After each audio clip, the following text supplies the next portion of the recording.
Danes smo prvič podelili nazive Simbioza šolam. Simbioze šole, ki prihajajo iz celotne Slovenije, bilo jih je kar 55, ki so danes prejele naziv Simbioza šole in bile tako vključene v mrežo Simbioza šol. Simbioza šole so tiste šole, ki so dvakrat letno odprle svoje računalniške učilnice in tako starejšim pomagali pri računalniškem opismenjevanju z mladimi prostovoljci. Kakšni so te pogoji za pridobitev plakete Simbioza šola?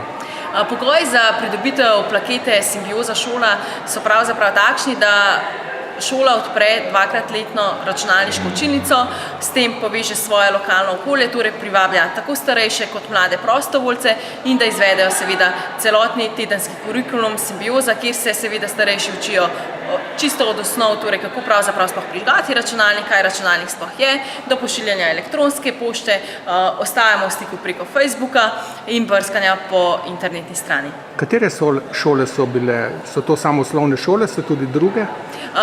V sami akciji so se pridružile predvsem osnovne šole, imamo pa tudi kar nekaj srednjih šol in gimnazij. To je nekako razpršeno kar po celi Sloveniji, ne? Tako je, vse te šole prihajajo iz celotne Slovenije. Letos se je sami akciji pridružilo 77 šol, do danes pa je seveda 55 šolam uspelo izpeljati dvakrat samo Simbiozo. Kje je ta mreža najbolj gosta? Po celotni Sloveniji, no, nimamo nekih prav točnih krakov, tako da z veseljem pridemo v katerikoli kraj, tako da tudi tiste šole, ki jim morda letos ni uspelo, in seveda ob tej priliki vabim, da se nam pridružijo v naslednjem letu, kakor smo omenili seveda na začetku prireditve, prva, a vendar tradicionalna.